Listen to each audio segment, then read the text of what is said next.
हाँ दोस्तों, आज हम लोग एडुटेरिया का तो सेट नंबर 7 देख रहे हैं, 7 देखने जा रहा है। तो 6 सेट ऑलरेडी यहाँ पे अपलोड हो चुका है इस चैनल पे। तो जाइए दोस्तों और अपने एक सीट पक्का कीजिए जो बीएसएससी से रिलेटेड है। दोस्तों आपसे एक सूचना देना चाह रहे हैं कि यदि आप बीपीएससी टीचर का तैयारी कर रहे हैं तो उसके लिए भी यहाँ पे सेट है। जीविका का यदि आपके आसपास है कोई तो उसका भी यहाँ पे सेट कराया जा रहा है दोस्तों। तो उन्हें भी बोलिए इस चैनल करो और इस चैनल पर विजिट करें और कर टाइप का अपना सेशन चल ही रहा है। तो चलिए दोस्तों वीडियो को स्टार्ट करते हैं। ये बीएसएससी से रिलेटेड ये सेट है और बीएसएससी का ही है। देखिए दोस्तों बीएसएससी का है, ठीक है।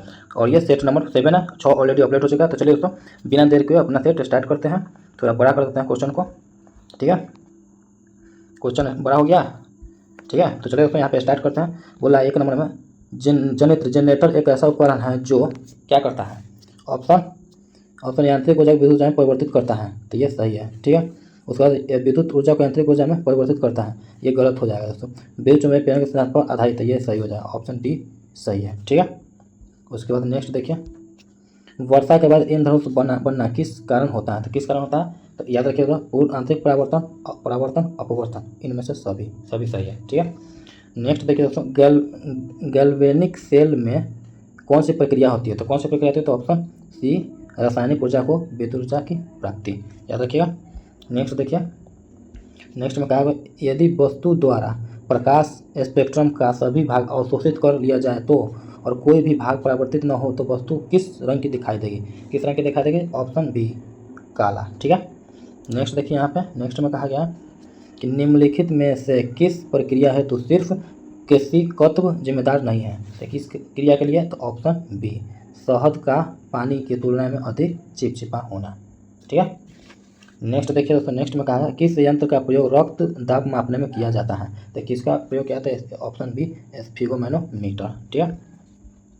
नेक्स्ट देखिए यहाँ पे नेक्स्ट में कहा गया दूध से क्रीम निकालने में कौन सा बल लगता है। तो कौन सा बल लगता है, तो ऑप्शन ए अपकेंद्रीय बल।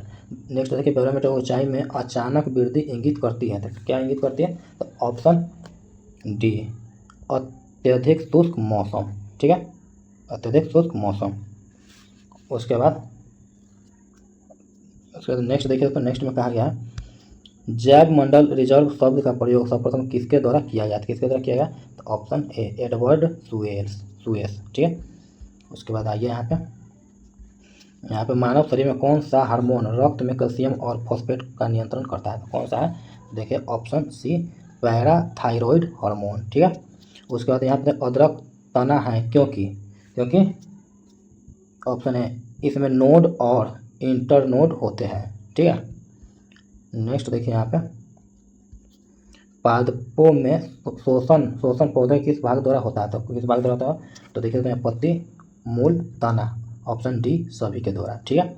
और नेक्स्ट देखिए दोस्तों यहाँ पे है सूची 1 और सूची 2 को मिलाने के लिए बोला है। तो देखिए दोस्तों यहाँ पे थायमीन कौन सा है, तो ऑप्शन 2 के साथ चल जाएगा B1।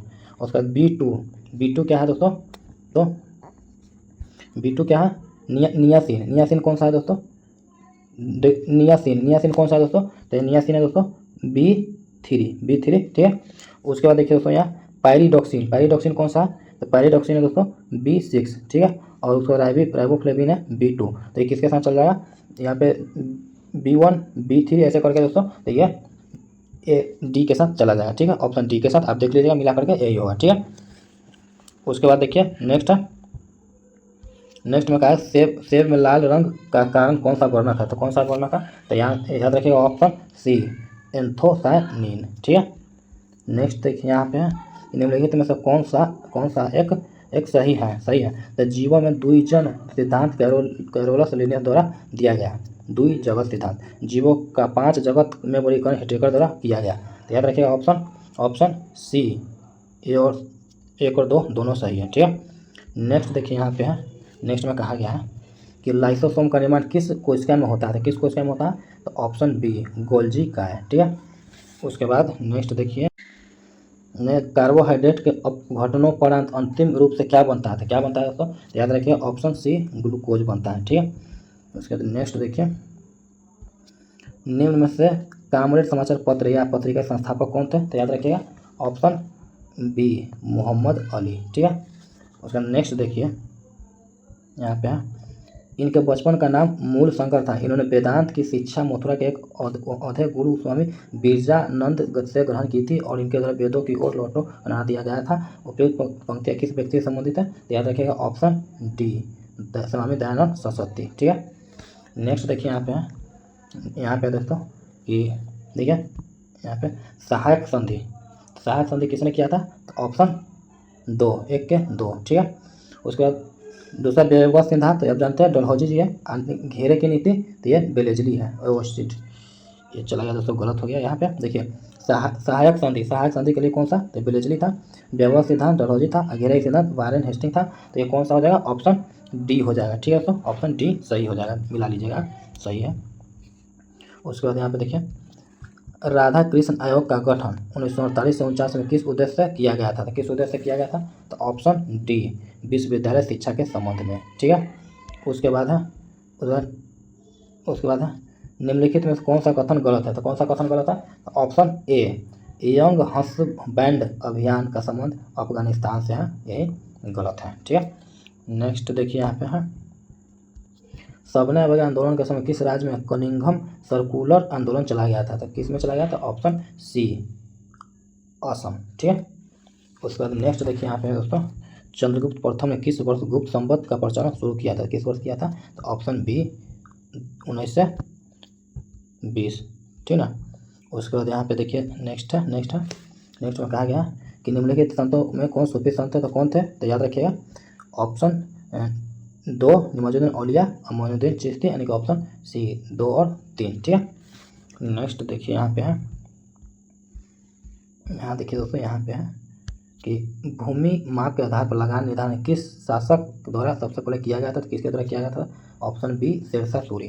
किस शासक ने एक राज तथा सर्व छत्रांत की उपाधि धारण की थी? किसने की थी? तो याद रखिए ऑप्शन डी, महापदम नंद। ठीक है, नेक्स्ट यहाँ पे एक हाइड्रोकार्बन जिसमें कार्बन के 2 परमाणु द्विबंध द्वारा जुड़े होते हैं क्या कहलाते हैं? तो क्या कहलाते हैं? Option B, alkene. ठीक है, जर्मनी आमतौर पर प्रयुक्त होने वाला डैश है, तो कौन सा है दोस्तों?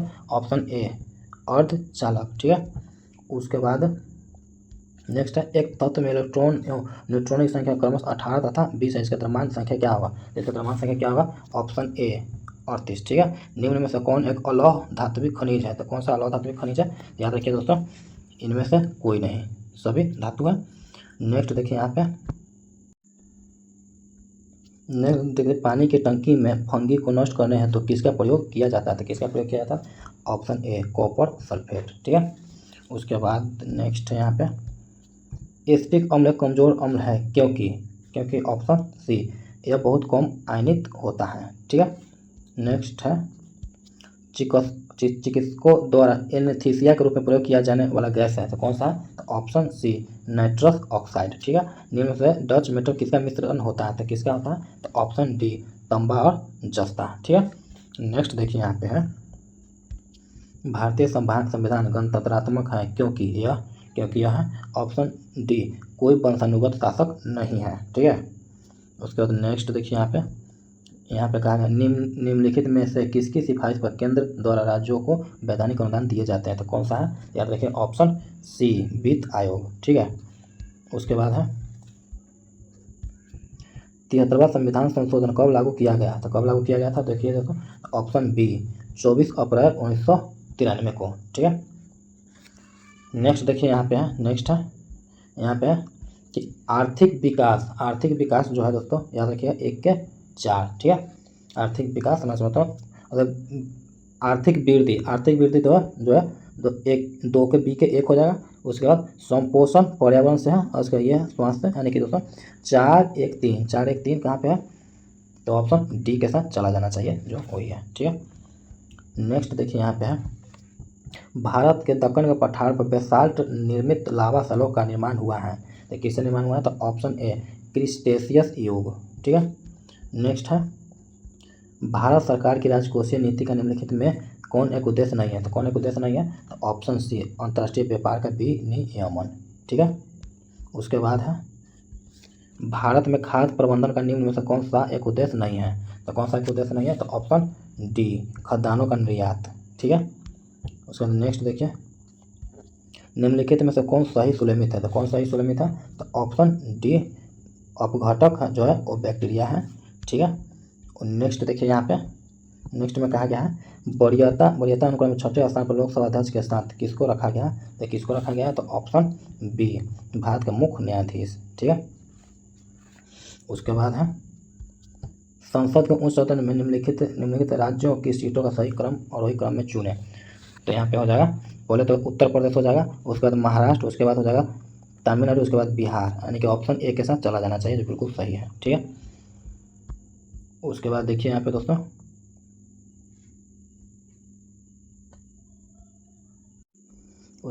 यहाँ पे है निम्नलिखित में से कौन एक जैविक अनुक्रम की प्रवस्थाओं का सही क्रम है? तो कौन सा है दोस्तों? तो याद रखिएगा ऑप्शन सी नग्नीकरण, प्रवास, आस्थापन, प्रतिक्रिया, स्थिरीकरण। ठीक है। उसके बाद निम्न प्रकार के मेघों में से कौन आकाश में उच्च स्तर में दिखाई पड़ता है? तो कौन उच्च स्तर में दिखाई पड़ता है? ऑप्शन ए पचाक मेघ। ठीक है। उसके बाद है निम्नलिखित में कौन एक युग्म सुलेमित नहीं है? तो कौन सुलेमित नहीं है? तो ऑप्शन सी कंचनजंगा, लघु हिमालय, ये सुलेमित नहीं है। ठीक है। उसके बाद नेक्स्ट देखिए जलोढ़ मिट्टी को उसकी आयु के आधार पर वर्गीकृत किया जाता है। नई जलोढ़ मिट्टी को क्या नाम दिया गया है? तो क्या नाम दिया गया? ऑप्शन ए खादर। ठीक है। उसके बाद है ऊपरी ब्रह्मपुत्र घाटी में पाया जाने वाला मुख्य खनिज है। तो क्या है मुख्य खनिज? Option C petroleum. ठीक है। और निम्नलिखित में से वो कौन सा राज्य है जिसकी अंतर्राष्ट्रीय सीमा 3 देशों के साथ नहीं लगती है? तो कौन सा दोस्तों? तो याद रखें ऑप्शन सी मिजोरम। ठीक है। नेक्स्ट देखिए यहाँ पे है संविधान के विषय सूची में दिए गए विषयों के अतिरिक्त विषय पर कानून कौन बना सकता है? तो कौन बना सकता है? तो ऑप्शन बी संसद। ठीक है। नेक्स्ट देखिए यहाँ पे इनसेल वर्ग स्थलाकृति का निर्माण किस कारण से होता है? तो किस कारण से होता है? ऑप्शन बी पवन के अपवर्तन क्रिया से। ठीक है। नेक्स्ट देखिए यहाँ पे नेक्स्ट है कि लिबेरो किस खेल की शब्दावली है? तो किस खेल की शब्दावली है? तो ऑप्शन ए वॉलीबॉल। ठीक है। नेक्स्ट देखिए यहाँ पे चुनाव प्रक्रिया में शामिल होने के लिए कोई व्यक्ति धर्म, नस्ल, जाति या तो लिंग के आधार पर अयोग्य नहीं होगा। यह प्रावधान किस अनुच्छेद में बनी थी? किसमें अनुच्छेद में बनी थी? ऑप्शन बी अनुच्छेद 325। ठीक है। नेक्स्ट देखिए यहाँ पे नेक्स्ट निम्न में से कौन सी एक ठंडी जलधारा है? तो कौन सी ठंडी जलधारा? ऑप्शन सी क्यूराइल की जलधारा। उसके बाद साइलेंट वैली शांत घाटी को कब नेशनल पार्क घोषित किया गया था? कब किया गया? तो याद रखिएगा ऑप्शन सी 1984 को। ठीक है। नेक्स्ट देखिए यहाँ पे जनगणना 2011 के अंतिम आंकड़ों के अनुसार 2001 से 2011 के दौरान भारत की 10 की वृद्धि दर कितनी थी? 10 की वृद्धि दर कितनी थी? तो याद रखिएगा ऑप्शन ए 17.7%। ठीक है। उसके बाद नेक्स्ट देखिए रोमानिया की राजधानी है। तो रोमानिया की राजधानी है ऑप्शन डी बुखारेस्ट। ठीक है। उसके बाद नेक्स्ट देखिए दोस्तों नेक्स्ट में कहा गया है निम्नलिखित में कौन सा विकल्प सही नहीं है? तो कौन सा विकल्प सही है? तो option D hermit kingdom Japan. ठीक है, यही गड़बड़ है। उसके बाद नेक्स्ट देखिए यहाँ पे है निम्नलिखित में कौन सा देश शंघाई सहयोग संगठन का 10वां नवीनतम सदस्य बना है? तो कौन है दोस्तों? तो ऑप्शन बी बेलारूस। ठीक है। उसके बाद नेक्स्ट देखिए यहाँ पे है पेरिस यानी फ्रांस में संपन्न 33वें ग्रीष्म ओलंपिक खेल 2024 में किस प्रतिस्पर्धा में भारतीय खिलाड़ियों ने कोई पदक नहीं जीता? तो याद रखिएगा दोस्तों 1 2 3 4। ठीक है। ऑप्शन डी सही हो जाएगा। ठीक है। भारतीय खिलाड़ियों ने कोई पदक जीता है, तो ये जीता है दोस्तों, नहीं जीता प्रतियोगिता। उसके बाद देखिए मई 2024 में बंगाल की खाड़ी में आज चक्रवाती तूफान रेमन का नामकरण किस देश द्वारा किया गया? तो याद रखिएगा ऑप्शन सी ओमान। ठीक है। उसके बाद है यहाँ पे युद्ध अभ्यास उदार शक्ति 2024 का आयोजन निम्न में से किस देश में किया गया था? तो याद रखिएगा ऑप्शन बी मलेशिया है दोस्तों। ठीक है। उसके बाद नेक्स्ट देखिए यहाँ पे है भारत के पहले विज्ञान रत्न पुरस्कार निम्न में से किसे सम्मानित किया गया? तो किसे सम्मानित किया गया दोस्तों? तो ऑप्शन है गोविंद राजन पद्मनाभम। ठीक है। उसके बाद देखिए दोस्तों यहाँ पे है नेक्स्ट आ जाइए यहाँ पे 70वें राष्ट्रीय फिल्म पुरस्कार 2022 निम्नलिखित में से किस फिल्म को सबसे फीचर फिल्म का पुरस्कार प्रदान किया गया है? तो किस फिल्म को किया गया दोस्तों? तो किस फिल्म को दिया गया? Option A Aattam. ठीक है। नेक्स्ट देखिए यहाँ पे किस देश के मनोलो मार्केज को भारत की राष्ट्रीय फुटबॉल टीम के मुख्य कोच के रूप में जुलाई 2024 में नियुक्त किया गया था। किस देश के थे? तो याद रखिएगा ऑप्शन सी, स्पेन। ठीक है। नेक्स्ट देखिए यहाँ पे तेजस लड़ाकू विमान उड़ाने वाली पहली महिला पायलट कौन बनी है? तो कौन बनी है? तो याद रखिए ऑप्शन है मोहना सिंह। ठीक है। उसके बाद है न्यूयॉर्क स्थित संयुक्त राष्ट्र संघ में भारत का स्थायी प्रतिनिधि किसे नियुक्त किया गया था? किसे किया गया? तो ऑप्शन ए पर्वतनेनी हरीश। ठीक है। नेक्स्ट देखिए यहाँ पे भारत ने किस देश के साथ गुजरात के लोथल में समुद्री विरासत परिसर को विकसित करने के लिए समझौता किया है? तो किसके साथ किया? तो ऑप्शन ए वियतनाम। ठीक है। उसके बाद देखिए दोस्तों यहाँ पे संयुक्त राष्ट्र महासभा के 79वें सत्र हेतु किसे अध्यक्ष निर्वाचित किया गया था? किसे किया गया? तो ऑप्शन बी फिलेमोन यांग। ठीक है। उसके बाद है फरवरी 2025 मौद्रिक नीति की छठी अंतिम द्वैमासिक समीक्षा के उपरांत बैंकों के लिए रेपो दर कितनी निर्धारित की गई है? तो कितनी की गई है दोस्तों? तो याद रखिएगा ऑप्शन ए 6.25%। ठीक है। उसके बाद यहाँ पे देखिए विश्व के पहले 3D प्रिंटेड रॉकेट का नाम क्या है? तो क्या है दोस्तों? तो याद रखिएगा ऑप्शन बी अग्निबाण। ठीक है। नेक्स्ट देखिए यहाँ पे है निर्वाचन आयोग द्वारा जारी रिपोर्ट के अनुसार 18वीं लोकसभा चुनाव में कुल कितना प्रतिशत मतदान हुआ था? कितना प्रतिशत हुआ था दोस्तों? याद रखिए ऑप्शन सी 65.79%। ठीक है। उसके बाद नेक्स्ट देखिए वर्ष 2024 में अंतर्राष्ट्रीय बुकर पुरस्कार किसे प्रदान किया गया है? किसे प्रदान किया गया? Option B Jenny Erpenbeck. ठीक है। और दोस्तों यह है मैथ का क्वेश्चन है। ठीक है। तो दोस्तों इस सेट में इस सेशन में हमने जीके जीएस करेंट हमने कवर किया। ठीक है। तो मैथ रीजन हमने छोड़ दिया क्योंकि सॉल्यूशन का चक्कर था, तो हमने उसे हटा दिया। ठीक है। तो चलिए दोस्तों इसके लिए वीडियो को लाइक, ठीक है, शेयर एंड सब्सक्राइब कीजिए दोस्तों। अपने दोस्तों को भी बताइए। दोस्तों यहाँ BSSC CGL का प्रैक्टिस सेट चल रहा है, यहाँ पे दोस्तों जीविका का प्रैक्टिस सेट चल रहा है, और यहाँ पे दोस्तों आप जो भी कर रहे हैं उसके बाद चलिए दोस्तों मिलते हैं नेक्स्ट में। तब तक के लिए बाय। अपने दोस्तों को भी बताइए इस चैनल के बारे में। ठीक है।